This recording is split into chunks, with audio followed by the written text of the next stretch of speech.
श्री रसखान जी, जिनके लिए हम सोच के ही आए थे,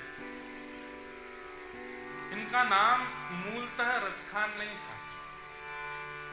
एक तो ये मुस्लिम थे और फिर ब्रज में आकर के इन्होंने ऐसी प्रेम निष्ठ भक्ति की कि लोगों ने इनका ब्रज में नाम रख दिया रस की जो खान है। खान जानते हैं? रस का जो भंडार है, रस की जो खदान है, रस का जो समूह है, उनका नाम रख दिया रस खान। मूलतः इनका नाम सैयद इब्राहिम नाम इनका था और परिवार के लोग इनको मोमिन कहते थे। ठाकुर जी जाति नहीं देखते, बिरादरी नहीं देखते, देश नहीं देखते, रूप नहीं देखते, रंग नहीं देखते। हम सब देखते हैं, हम मानव लोग सब देखते हैं, पर ठाकुर जी नहीं देखते। और ठाकुर जी अगर ये देखने लगे तो वो जगन्नाथ कैसे? उनका नाम ही है जगन्नाथ, जग के जो नाथ हैं, जगत के जो नाथ हैं, अनाथों के जो नाथ हैं। हम सब अनाथ हैं, माता पिता होते हुए भी हम सब अनाथ हैं, और हम सब अनाथों के जो नाथ वही जगन्नाथ। और वो नाथ, नाथ मतलब रक्षक, नाथ मतलब स्वामी, नाथ मतलब हमारी हर स्थिति में हमारे संग रहने वाला। और वो नाथ तभी हो सकते हैं जब वो सब कुछ स्वीकार करें। एक पूज्य पिताजी एक पंक्ति गाते हैं, तू दयालु दीन, तू दानी हो भिखारी,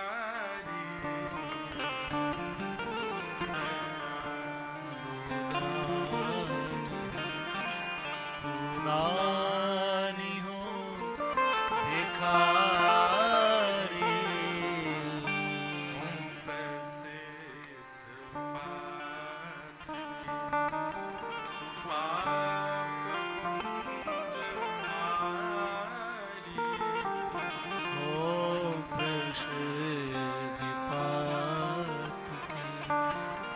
पाप पुंज हारी। नाथ तू अनाथ को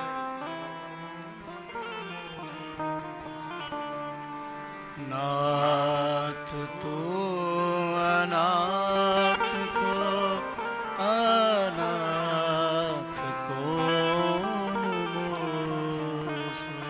कभी सोच के देखिए, आपका कोई है? हाँ, लोग मुझ पे भी प्रश्न उठा देते हैं, बोले आप दुनिया को कहते हो आपका कोई है, सब अनाथ है। आपके भी माता पिता हैं, पत्नी है, आपके भी बहन भाई सब हैं, पर उसके बाद भी हम अनाथ हैं। बुरा मानने वाली बात नहीं है, पर स्वार्थ लाग करें सब प्रीति, सबकी प्रीति आपसे एक स्वार्थ की है, और वो स्वार्थ यदि आप सिद्ध नहीं कर पाओगे तो आपका कोई भी नहीं। लेकिन वो तब भी आपके। नाथ तू अनाथ को अनाथ कौन मोसो। नाथ तू अनाथ को अनाथ कौन मोसो। मो समान आरत नहीं, मो समान आरत नहीं, मो समान आरत नहीं, मो समान आरत नहीं। आरत हर तो तू दयालु दीन हो, तू दानी हो भिखारी, तू दयालु दीन हो, तू दानी भिखारी। ठाकुर जी सबके नाथ, इसलिए हर नाम के पीछे नाथ, द्वारिकानाथ, बद्रीनाथ, जगन्नाथ, रंगनाथ, श्रीनाथ, सब जगह नाथ। नाथ शब्द का मतलब ही होता है स्वामी। नाथ का मतलब रक्षक, नाथ का मतलब पति, पति को भी नाथ कहते हैं। हम सबके नाथ। रसखान शाहिद इब्राहिम पठान कुल में जन्मे थे। अब रसखान जैसे भक्तों के चरित्र को सुन के आपको एक चीज स्पष्ट हो जाएगी कि आपके चाहने से ठाकुर जी आपको प्रिय नहीं लग सकते। ठाकुर जी को आपके ऊपर दृष्टि पड़ी है, इसलिए आपके अंदर उनके प्रति प्रेम है। अगर वृंदावन प्रिय लगता है, व्रज प्रिय लगता है, कथा प्रिय लगती है, नाम प्रिय लगता है, तो इसका मतलब आपकी सामर्थ्य की परे की बात है। ये आप नहीं कर सकते थे, ठाकुर जी को आप प्रिय लग गए, इसलिए वृंदावन आपको प्रिय लग रहा है। और इस बात का प्रमाण ये सब मुस्लिम भक्त देते हैं, जिनमें पहला नाम रसखान। दो कथाएं आती हैं इनके वृंदावन प्राप्ति की, दोनों कथाएं हम सुनेंगे। एक कथा कि दिल्ली में रहते थे इनके माता पिता, एक जंग हुई थी दिल्ली में जिसमें इनके माता पिता मारे गए। तो ये एक मौलवी जी के साथ में रहते थे और वो मौलवी जी पढ़ाते थे बच्चों को। क्या पढ़ाते थे कि ये सब भी मौलवी बने आगे चल के। दिल्ली में इतना ज्यादा अशांति होने लगी थी कि फिर मौलवी जी को किसी ने, राजा ने निमंत्रण दिया कि तुम अपने सब मदरसे के बालकों को लेकर के आगरा आ जाओ। आगरा के लिए ये अपने सब मदरसे के बालकों को लेकर के निकले और उनको रास्ते में क्या बताते जा रहे हैं? आगरा से पहले हिंदुओं का एक काबा पड़ता है, उसका नाम है वृंदावन। तो सब बालक पूछने लगे, क्या बोलते हैं पता नहीं, उनके यहाँ मौलवी जी बोलते हैं, मौलवी जी, मौला जी, मुल्ला जी, मौलाना जी। एक भैया यहाँ पाकिस्तान के भी बैठे, सब जगह के लोग बैठे। तो मौलाना जी, अभी हम दीक्षा दे के आए वृंदावन में, कई बालक हैं। तो दीक्षा में पंच संस्कार होते हैं, जिसमें तत्व, पुण्य, मंत्र, नाम और याग। तो उसमें नामकरण संस्कार में सबका नाम पूछा जाता है और फिर गुरुदेव नया नाम रखते हैं। तो संसार में आपका वही नाम रहता है जो आपका जन्म से है, पर निकुंज में और ठाकुर जी की सन्निधि में आपका वो नाम रहता है जो गुरुदेव ने दिया। तो मैं सबके नाम पूछता हूँ। तो अभी पहले भी हो चुकी हैं, पर इस बार एक बालक आया, उसका मैंने पूछा, मैंने कहा क्या नाम है? अब आंखों से रोवे सरोवे। मैंने कहा बताओ क्या नाम है? उसने नाम बताया अपना, नशीन। अब नशीन नाम सुन के कुछ नहीं, मैं उसका नामकरण करने लगा। फिर मैंने एक बार मैंने कहा पूरा नाम क्या है? तो फिर वो ऐसे, उसको लगा कि कहीं मैं मना ना कर दूं दीक्षा के लिए। मैंने पूरा नाम बता। तो फिर उसने नशीन हुसैन करके अपना नाम। मैंने कहा कहाँ से हो आप? बोले आप दीक्षा दे दीजिए, फिर मैं सब बताता हूँ। फिर मैंने दीक्षा दी। बंगाल से आए थे, पहले भी कई बालक, मुस्लिम बालक ले चुके हैं वैष्णव दीक्षा। मैंने कहा भाई तुमसे हमको कुछ और नहीं, बस खान पान की शुद्धि रखना, मांस मदिरा आदि इन सब का सेवन मत करना। और बोले महाराज जी कट्टर परिवार से ही हैं हम, सब 5 समय की नमाज आदि सब चलती है घर पे, पर हम बस यहाँ भागे आए, आपकी कथा सुनते रहते। मैंने बहुत अच्छा। एक बहन भी आई थी, वो भी मुस्लिम। कई बार एक भारतेंदु हरिश्चंद्र हुए, उन्होंने रसखान के लिए कहा है, इन मुसलमान भक्त जनन पर कोटिक हिंदू वारी है। ऐसे मुसलमान भक्त हैं कि इन पर करोड़ करोड़ हिंदुओं को भी वार देना चाहिए। अब नाम मुसलमान हो जाता है, हिंदू हो जाता है, जाति इधर उधर हो जाती है, लेकिन भक्ति जात पात पूछे नहीं को, हरि को भजे सो हरि को हो। जो हरि का है उसकी कोई जाति नहीं है। रसखान मोमिन या फिर कह दो साहिद इब्राहिम अपने मौलाना जी के साथ में जा रहे थे, तो मौलाना जी कह रहे थे आगे हिंदुओं का एक काबा पड़ने वाला है, उसका नाम है वृंदावन। बोले अच्छा, वहां हिंदुओं का भगवान रहता है और हमने सुना है वो टेढ़ी टांग है उसकी। तो सब बालक बोले तो मौलाना जी क्या करें? बोले कानों में रुई लगा लो, आंखों पे पट्टी बांध लो।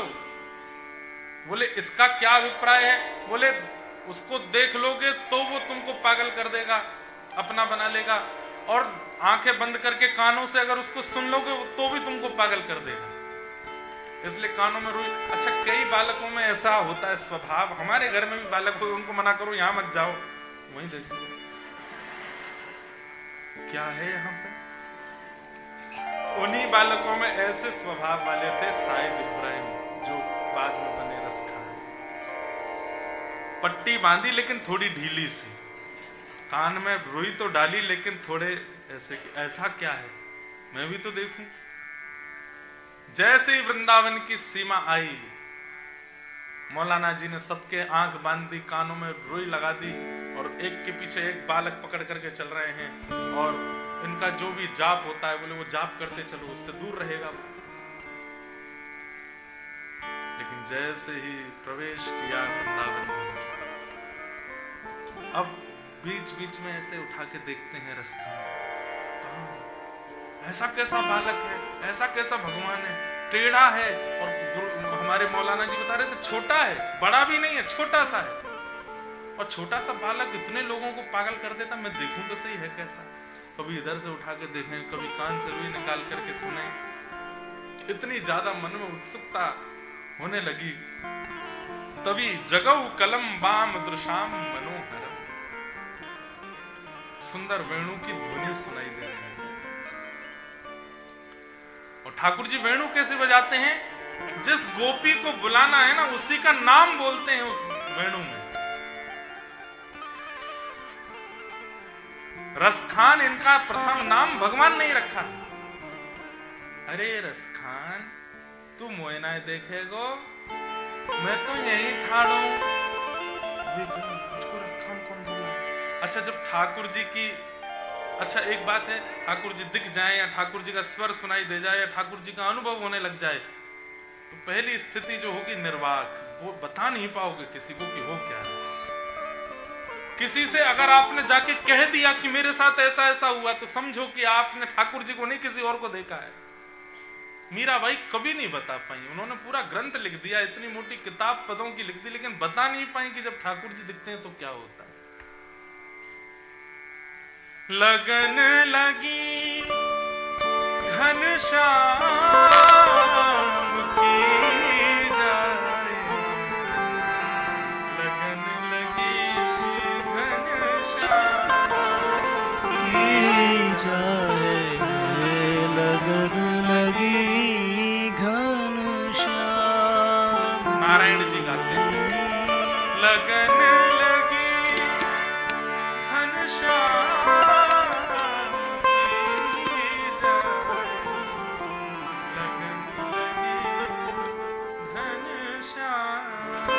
की जाए, लगन लगी घनश्याम की। जैसे ठाकुर जी की लगन प्रेम लग जाता है ना, वो पैर रखेगा कहीं, पड़ेगा कहीं, जाएगा कहीं, मिलेगा कहीं, होगा कहीं, पहुंचेगा कहीं। मतलब उसकी स्थिति पर हमारी जैसी नहीं रहती। हम लोग कैसे, हमें विवेक है, ऐसे चलना है, ऐसे खाना है, ऐसे पहनना है, ऐसे रहना है। ठाकुर जी के प्रेम वाले वो बौरे होते, बाबड़े से हो जाते हैं, उनको नहीं पता होता। रसखान चलता जा रहा है और वो स्वर कान में आता है, अरे तू आजा, मैं यहाँ खड़ा हूं, अरे देख यहाँ को देख ले एक बार। इतना सुंदर स्वर कि रसखान स्वयं को रोक नहीं पाया।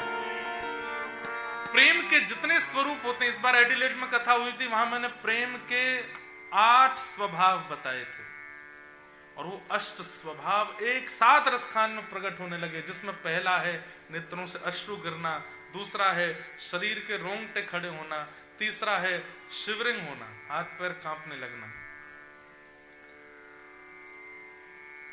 कई सारे उसके अष्ट स्वभाव हैं, मिलेगा तो कल शायद यहां भी सुनाऊं। वो अष्ट स्वभाव एक साथ रसखान में प्रकट होने लगे और जैसे ही नेत्र खोल करके देखा, आहा, त्रिभंग ललित श्याम सुंदर मुरली मनोहर ऐसे खड़े और मंद मंद मुस्का करके रसखान को अपनी ओर बुलाए। एक क्षण की वो झलक दिखते ही ठाकुर जी तो अंतर ध्यान हो गए और रसखान मूर्छित होकर गिर पड़ा।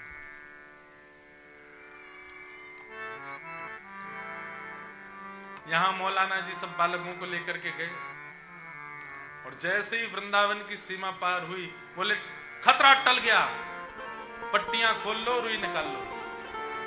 बालकों ने सबने पट्टियां खोल ली, रुई निकाल ली। बोले सब हैं ठीक है। बोले अरे मौलाना जी वो मोमिन कहां गया, शाहिद कहां गया, अरे अरे कहां गया। दौड़ करके गए तो देखा जाकर के महाराज शरीर कांप रहा है, नेत्रों से अश्रु गिर रहे हैं और पूरे शरीर के रोंगटे खड़े हो रहे हैं। एक बात और, यदि कृष्ण प्रेम में कोई व्यक्ति पड़ गया हो, उसको कोई अगर छू देना तो उसको भी हो जाएगा। संक्रमित रोग है प्रेम। और ये हंसी वाली बात नहीं, ये सीरियस बात है। इसीलिए वृंदावन के महापुरुष अपने पैर नहीं छूने देते, दूर से प्रणाम करो। क्यों? अनधिकारी ने पैर छू लिया, घर बार छूट जाएगा, यहीं पड़े रह जाओगे फिर। इसलिए महापुरुष पैर नहीं छूने देते।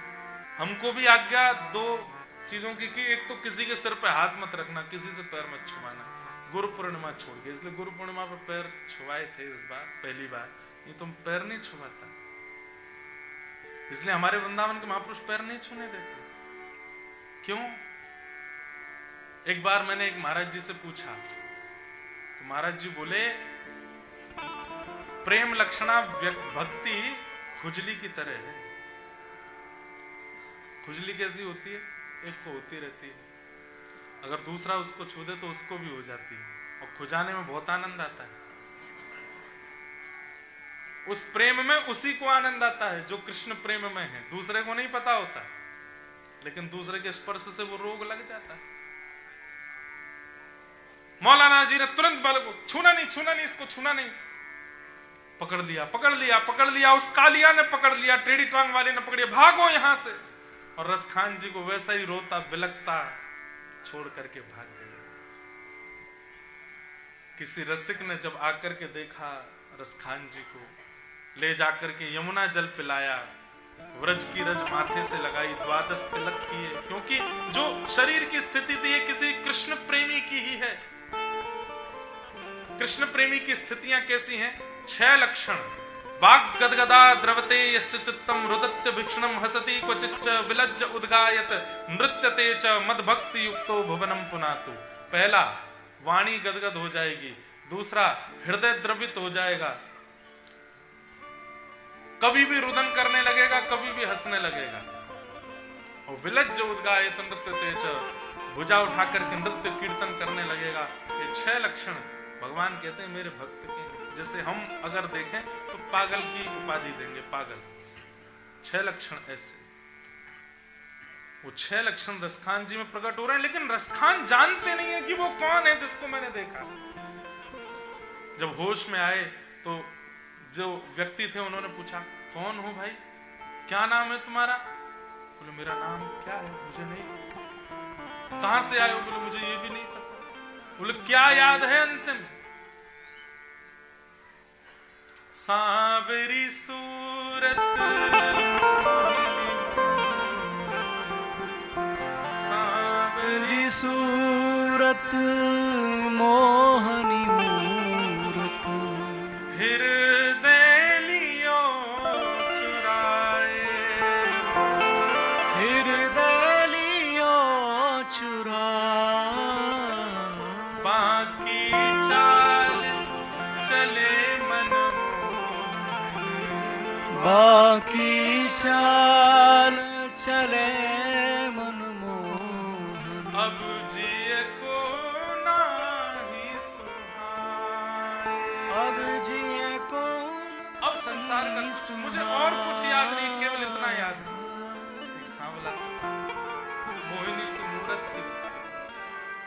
कौन था? अब सोचिए, कोई साधन नहीं है रसखान के पास, कभी जप नहीं किया, कभी गंगा स्नान नहीं किया, कभी तीर्थ नहीं गए, कभी प्रसाद नहीं पाया, कभी किसी महापुरुष की कथा नहीं सुनी, कभी कोई साधन नहीं किया था रसखान ने। जन्म से मुसलमान, ईद करते हैं, नमाज करते हैं, सब अपने धर्म के सारे काम किए, बस रोने लगे उस महापुरुष के चरण पर। कौन है वो? कौन है? मुझे कुछ नहीं चाहिए, केवल उनको देखना है, वो कौन है? तब उस महापुरुष ने बताया, बोले वो तो नंद नंदन। बोले कौन नंद नंदन? बोले नंद जी के लाला। कौन नंद जी? कौन उनके लाला? तब उस महापुरुष ने पूरी भागवत की कथा सुनी और संपूर्ण भागवत कथा सुना करके कहा कि ये है श्री कृष्ण। जब गोपी गीत में गोपियों को छोड़ करके अंतर ध्यान हो गए श्री कृष्ण, और गोपियां इधर उधर यत्र तत्र ढूंढ रही हैं, कृष्ण को पुकार रही हैं, उस समय रसखान की कथा सुनते सुनते स्थिति गोपियों जैसी हो गई, इधर गिरते हैं उधर गिरते हैं। बोले ऐसे ही मुझे छोड़ के चले गए, कहां चले गए? बुलाइए ना उन्हें। तब लोगों ने जांच पड़ताल की, उनको पता चला कि इनका नाम शायद इब्राहिम है, लेकिन ऐसे रस के समूह में है तो लोगों ने प्रेम से उनका नाम रसखान रखा। रसखान। अच्छा, एक बात, एक फिल्मी गाना है, मुझे उसकी लाइन याद नहीं, जो दिल प्यार करेगा, वो गाना कैसे है? हर दिल जो प्यार करेगा। वाह भाई हरिवंशी। हर दिल जो प्यार करेगा वो, भाई प्रेम का एक स्वरूप है। अगर व्यक्ति प्रेम में पड़ा है तो गाएगा जरूर। अच्छा, संसार का प्रेम प्रेम नहीं है, वो प्यार है। वो किसी वस्तु से अटैचमेंट है, स्वरूप से होगा, रूप से होगा, शरीर से होगा, बातों से होगा, वो एक अटैचमेंट है। उसमें गायन पुराने गाए हुओं का ही गा देता है व्यक्ति, पुराने सिंगरों के ही गाने गाता है, लेकिन कृष्ण प्रेम में जब पड़ जाता है तो अपनी रचनाएं गाता है। और तब रसखान ने गाना प्रारंभ किया। क्या गाते हैं रसखान? मैंने सब जगह ढूंढा, सब जगह पूछा, किसी ने मुझे नहीं बताया कि वो ब्रह्म खाना है। ढूंढते ढूंढते ढूंढते ढूंढते हार गया, रो रो करके मेरी आंखें सूज गई, मेरी स्थिति विचलित हो गई। तभी मैंने एक दिन एक कुंज में देखा। कुंज किसे कहते हैं? सघन वन में जहां बीच में अवकाश हो, उसको कुंज कहते हैं। सघन कुंज में मेरी दृष्टि पड़ी, तब मैंने क्या देखा? रत्न सिंहासन पर आहा अनन्य चूड़ामणि श्री राधिका जी विराजमान थी और उनके चरणों में सिर झुका करके श्याम सुंदर बैठे। मैंने वहां देखा। क्या संकेत करना चाहते हैं रसखान? तुम कितने भी साधन कर लो, पर श्याम सुंदर तो श्री जी को नाम भजवे से ही मिलेंगे, किशोरी जी को नाम भजवे से ही मिलेंगे। श्री राधा श्री राधा श्री राधा जपवे सो ही मिलेंगे। देखो दिरो वह कुंज कुटीर में रयो पलोटत राधिका। बस यहाँ दर्शन हुआ श्री रसखान जी को। पहला दर्शन तो हो ही चुका था, दूसरी बार यहाँ दिखे। इसके बाद रसखान जी को अब संसार नहीं सुहाता। रसखान जी ने तब एक आचार्य से कहा कि मैं क्या करूं, अब मुझे श्याम सुंदर दिख गए हैं,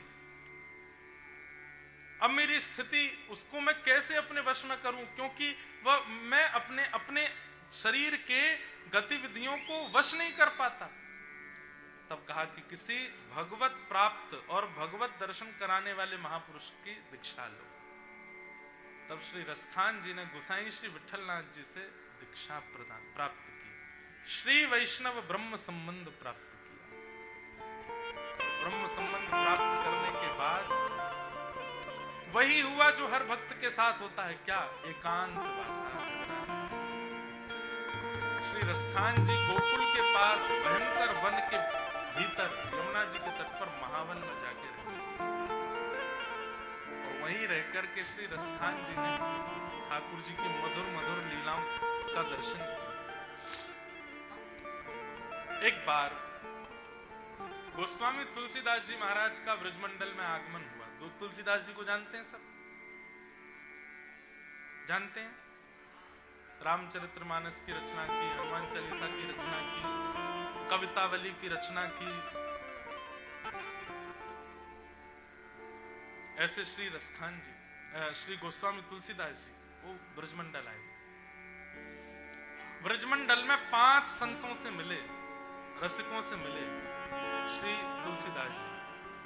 उनमें से एक थे श्री रसखान। कैसे मिले? एक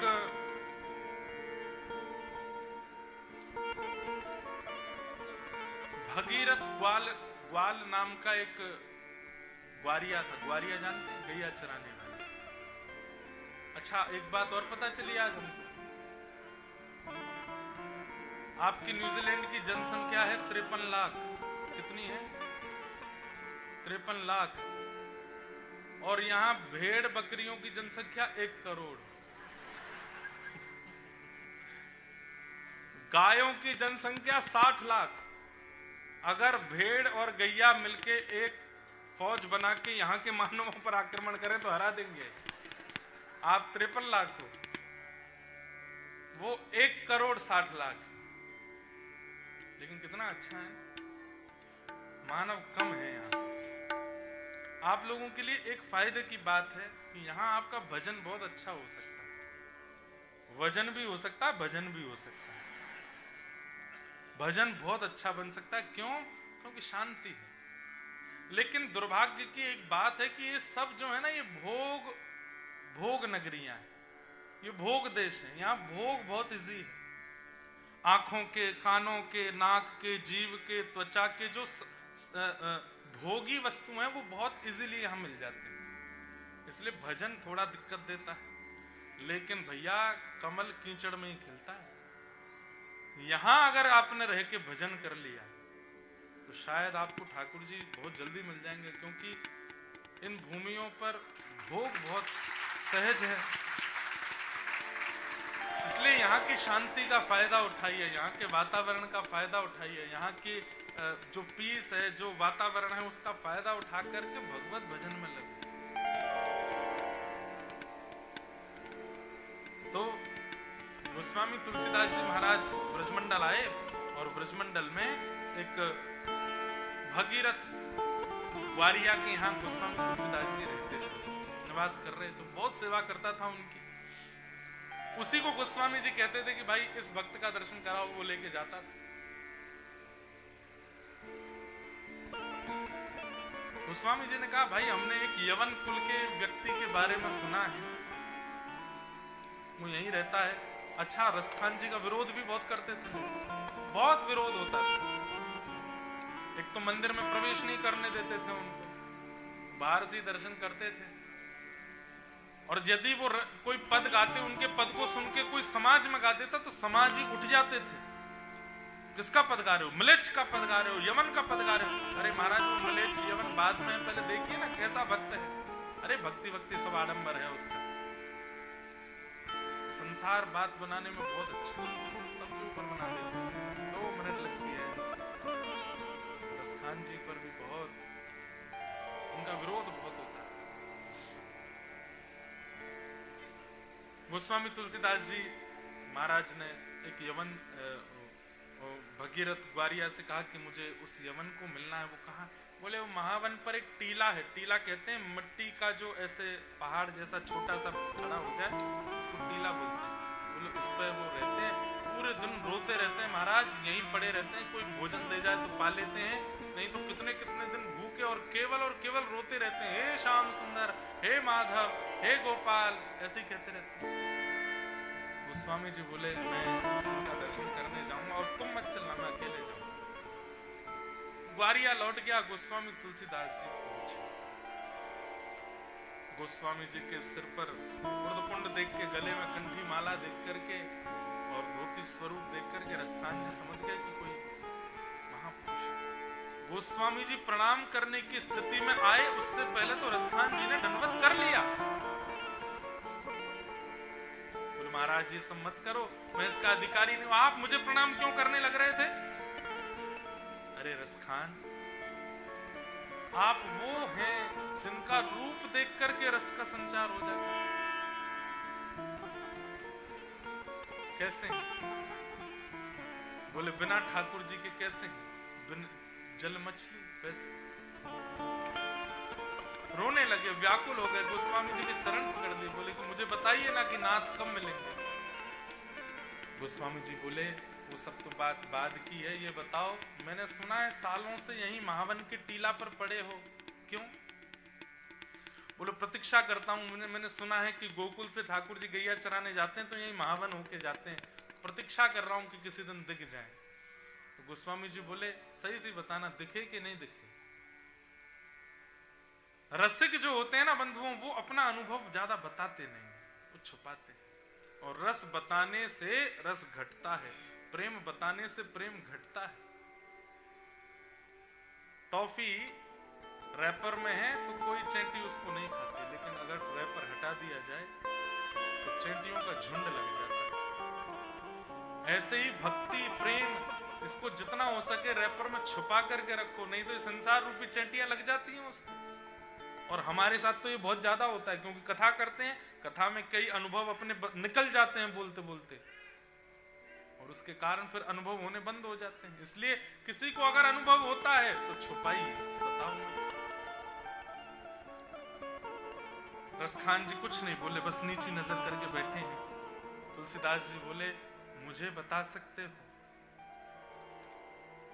मैं भी अनुभव करता हूं, मुझसे कह सकते हो। देखा तुमने श्याम सुंदर को, जब मुख ऊपर किया तो आंखों से विरल अश्रुधार, नेत्र लाल पड़ गए थे रसखान जी के। बोले हाँ देखा। बोले कैसे देखा, जरा बताओ। तब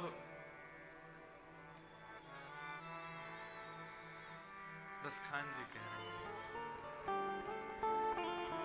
धूर भरे अति शोभित श्याम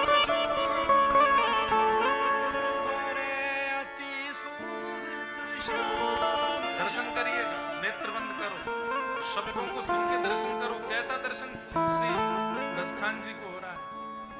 हम हिंदू हैं, हम ब्राह्मण हैं, हम क्षत्रिय, हम वैश्य हैं, हम यज्ञ कराते हैं, हम कथा सुनते हैं, नाम जप करते हैं, तिलक माथे पर लगाते हैं। ऐसा अनुभव हमको नहीं होता जैसा एक म्लेच्छ कुल में जन्मे श्री रसखान जी को होता है। धूर भरे, ठाकुर जी का अंग कैसा है? सांवला, लेकिन उस सांवले अंग पर धूल लगी हुई है। केशों में थोड़ी धूल लगी है, माथे पर धूल लगी है, गाल पर धूल लगी है। धूल भरे अति शोभित श्याम जो,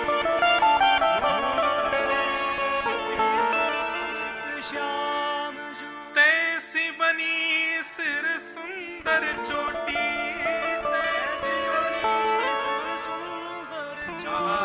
श्री यशोदा मैया ने लाल जी के घुंघराले केशों को बांध करके सिर पर एक चोटी बना दी है, और ठाकुर जी धूल मिट्टी में खेल करके धूल में आए गए। सिर पे, गाल पे, थोड़ी पे, अंगन पे धूल लगी है। श्याम सुंदर सांवले, और उनके ऊपर मानो जैसे आभूषण एक स्वर्ण का आभूषण हो, ऐसी धूल लगी भई है। और खेलत खात फिरे अंगना,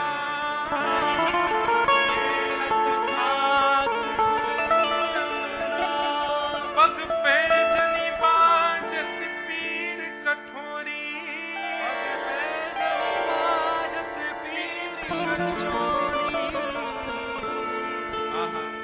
वस्त्र नहीं पहने हैं, केवल कमर में एक कौंधनी पहन रखी है और पैरों में पायल पहन रखी है, सिर पर केवल घुंघराले केशों की एक सुंदर चोटी बन रही है, और निर्वस्त्र हैं लाल जी। अपने मोटे मोटे कदमन से कभी इधर जाके कुछ खाते हैं, कभी उधर जाके गिर जाते हैं, कभी खेलने लगते हैं, कभी नाचने लगते हैं। वाह छवि को रसखान विलोकत,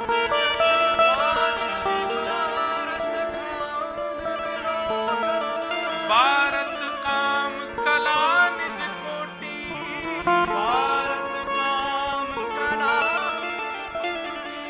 इस रूप का दर्शन करके श्री रसखान जी दूर से ही बलैया ले रहे हैं ठाकुर जी की। इतने सुंदर लग रहे हैं ठाकुर जी, इतने सुंदर लग रहे हैं। काग के भाग बड़े सजनी, काग के भाग बड़े सजनी, हरि हाथ सोले गयो माखन रोटी, हरि हाथ सोले गोस्वामी तुलसीदास जी भी दर्शन कर रहे हैं। आहा कितने सुंदर लाल जी लग रहे हैं, घुटमुन चल रहे हैं, खड़े होके गिर रहे हैं, सिर पे चोटी लग रही है और कभी कभी कुछ खा रहे हैं, कभी कुछ बोल रहे हैं। अरे तभी रसखान कहते हैं गोस्वामी जी देखिए तो, बोले क्या? ठाकुर जी के हाथ में यशोदा मैया ने माखन रोटी दी है, 4 दांत निकले हैं अभी और 4 दांतों से प्रेम से रोटी खा रहे हैं, मक्खन लगी भाई। इतने में ही एक कौवा आया है और श्री ठाकुर जी के हाथ से बचे भाई वह रोटी के टुकड़ा को लेके भाग गए और ठाकुर जी रो रहे हैं, उस काग को दिखा करके रो रहे हैं यशोदा मैया से, मैया मेरी रोटी ले गयो या कौवा को पकड़ के लाओ, ये मेरी रोटी ले गयो है। मैया नई नई रोटी बना के दे रही है, ठाकुर जी कह रहे ना जे नहीं पाऊंगो वही बारी पाऊंगो।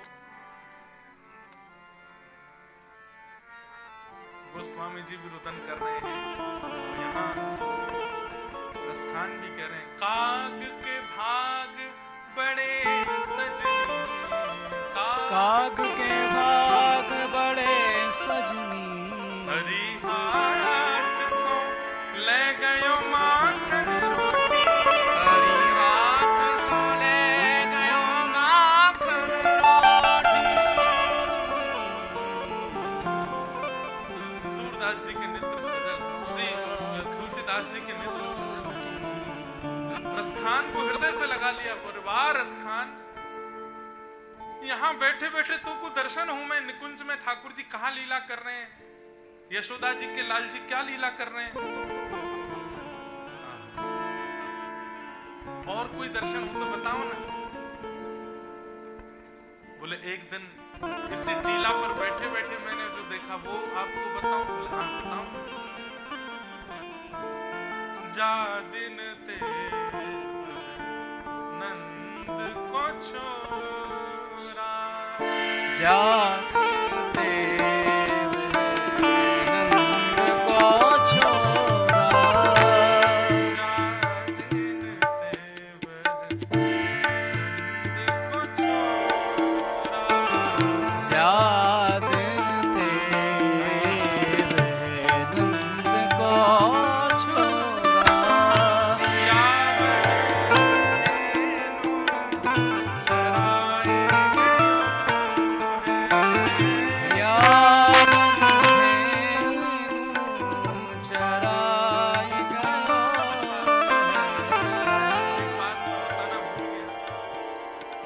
रसखान जी जब ठाकुर जी को ढूंढ रहे थे वृंदावन में, तो किसी ने कहा कथा सुनो तो कथा सुनते थे, किसी ने कहा वेद पढ़ो तो वेद पढ़ते थे, किसी ने कहा यमुना में पड़े रहो तो यमुना जी में पड़े रहते हैं, किसी ने कहा संतों की शीत प्रसादी पाओ तो वो पाते।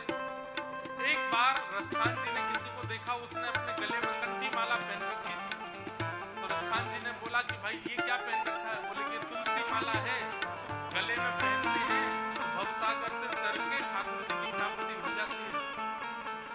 तो रसखान जी गए और कम से कम 1000 तुलसी माला लेकर के आए, कुछ सिर में पहन ली, कुछ कानों में लटका ली, कुछ गले में पहन ली, कुछ हाथों पे पहन ली, कुछ बाजू में लगा ली, कुछ कमर पे पहन ली, सब जगह महाराज तुलसी तुलसी तुलसी धारण कर ली। रसखान जी जब चलते थे तो उनके नेत्र, नाक और मुख दिखता था, बाकी तुलसियों से ढके ही रहते थे, तुलसी की माला। किसी ने कहा अरे रसखान जी, एक तुलसी माला में ही इतनी सामर्थ्य है कि वो भगवत प्राप्ति करा देता है, आप इतनी तुलसी माला पहन के क्यों चल रहे हो? तो रसखान जी इतना सुंदर उत्तर देते हैं। रसखान जी कहते हैं, बोले भैया हल्की वस्तु को नदी से पार करना हो तो छोटी नाव में भी पार हो जाती है, भारी वस्तु के लिए तो जहाज मंगाना पड़ता है। अरे आप सब लोग वृंदावन में जन्मे, अयोध्या में जन्मे, ब्राह्मण कुल में जन्मे, हिंदू कुल में जन्मे, ठाकुर जी के कुल में जन्मे, आप सब तो हल्की वस्तु हो, एक माला में आप पार हो जाओ। मैं तो मिले जन्म जन्मांतरों का पापी, कितने जानवरों को मार के खा चुका हूँ, भारी हो गया हूँ, इसलिए थोड़ी बहुत तुलसी से काम नहीं, पूरे हम पर तुलसी पे भगवत मिलन की कांक्षा।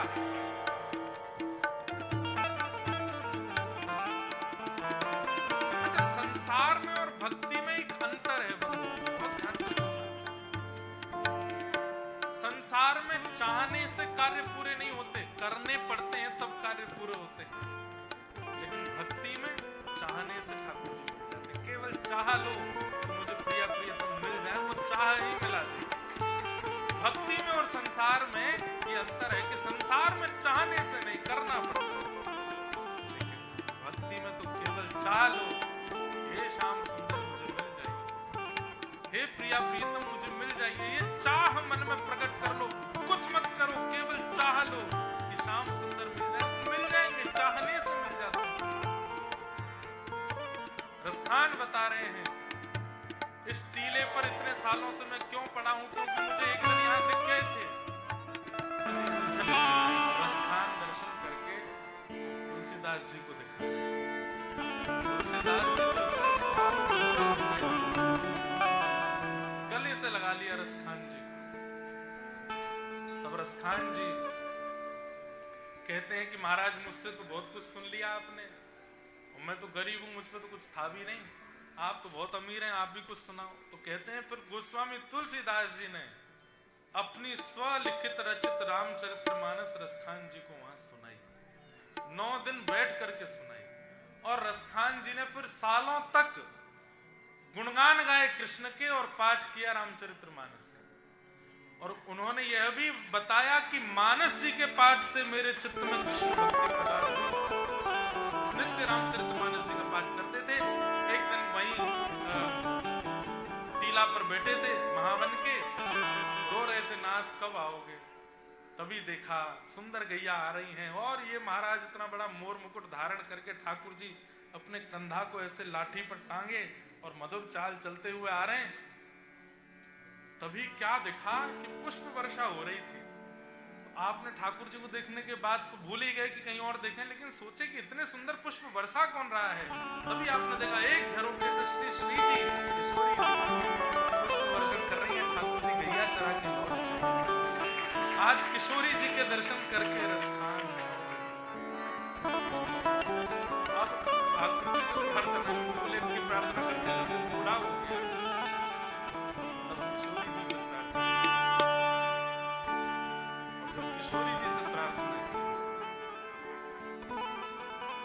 श्याम सुंदर की दृष्टि अब रसखान पर पड़ी।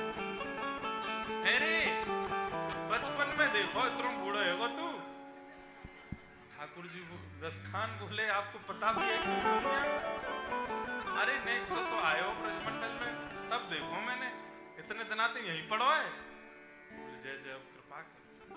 तब किशोरी जी और ठाकुर जी दोनों सम्मुख आए, रसखान का हाथ पकड़ करके सिर पर हाथ रखे, रसखान जी ने दंडवत प्रणाम किया, वहीं शरीर का त्याग करके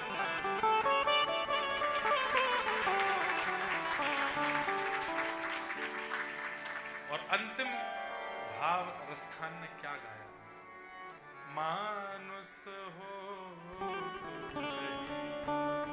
रसखान, मानुस हो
मानुस हो तो वही रस खा।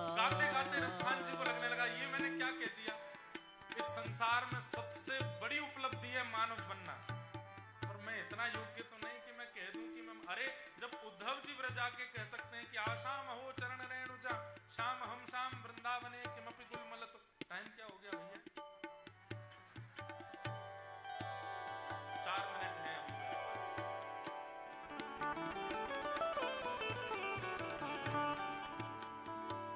जब उद्धव जी कह सकते हैं कि हे विधाता अगले जन्म में मुझे इस ब्रजमंडल में पौधा बना के भेजना, मैं मानव बनने के अधिकारी, मैं रसखान कैसे कह सकता हूँ? तो अगली पंक्ति में रसखान जी अपनी बात बदल देते हैं। पहले तो बोले मानव बन के आऊं ब्रज में, तब अगली पंक्ति में क्या कहते हैं, नहीं नहीं सॉरी गलती हुई, जो पशु हो तो कहाँ बस में, जो पशु हो तो कहाँ बस मेरो, चरो नित नंद की धेनु मझार,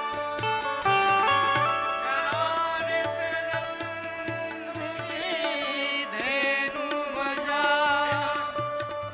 मानव बनने की योग्यता नहीं, पशु बना। पशु में भी आपके बहुत सारे पद आए, तो इतनी कृपा करना पशु गैया बना।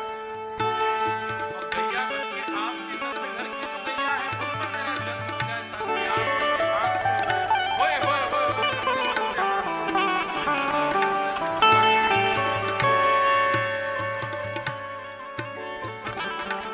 तब रसखान जी फिर कान खोल गए, क्षमा। बोले क्यों? पशु बनना, उसमें भी गैया बनना, उसके लिए भी बड़ी योग्यता चाहिए, मेरे को उतनी भी नहीं। तीसरी बात कहते हैं मानव कट्टस, पशु कट्टस। अब तीसरी बात सुनो, क्या? वाहन हो तो वही गिरी, वाहन हो तो वही गिरी। मानव बन के नहीं आ सकता, पशु पक्षी बन के नहीं, पशु बन के नहीं आ सकता, पत्थर बन के आ जाओ। कहाँ का? उसी गिरी का, उसी गिरी का, उसी पर्वत का। हरो करो मिले जो खग, रो करो मिले जो खग हो तो, जो खग हो तो बसेरो करो मिले,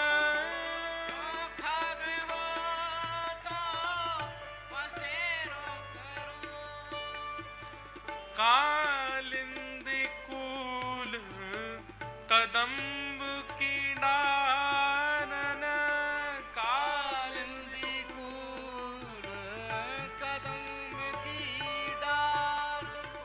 कालिंदी कूल कदम्ब की डारन, कालिंदी कूल कदम।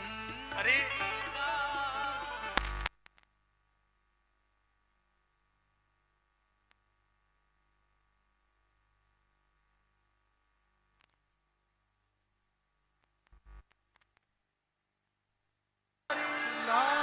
की और श्री रसखान जी महाराज भगवत लीला में प्रविष्ट हो गए। ऐसे भक्त ऐसे, जो कि अहमता और ममता दोनों से परे हुए ठाकुर जी ने ऐसा ऐसा आनंद दिया कि कुल नहीं है, जाति नहीं है, कुछ भी नहीं था, लेकिन फिर भी भगवत हम लोग भगवत प्राप्ति करते। हमारे पास तो सब कुछ है, फिर भी हम प्राप्त नहीं कर पा रहे। बस ऐसे रसखान जी को हम बारंबार प्रणाम करते हैं। एक लीला और है इनकी कथा की, पर अब समय हो गया है, इसलिए हम यही कथा को विश्राम देते हैं। आप सबका 2 मिनट ज्यादा ले लिया है हमने, हैं? 9 बजे से यहाँ प्रसाद की व्यवस्था सब लोगों के लिए है। अब आप सब लोग कल पुनः समय से पधार के अपना स्थान ग्रहण करें। कथा हमारे समय से ही होगी, लेकिन कभी कभी मैं जल्दी भी आ जाता हूँ, कभी कभी मेरा मन हो जाता है तो मैं जल्दी भी आ जाता हूँ। इसलिए जो समय बताया गया आप उसी पर ही आ जाइएगा।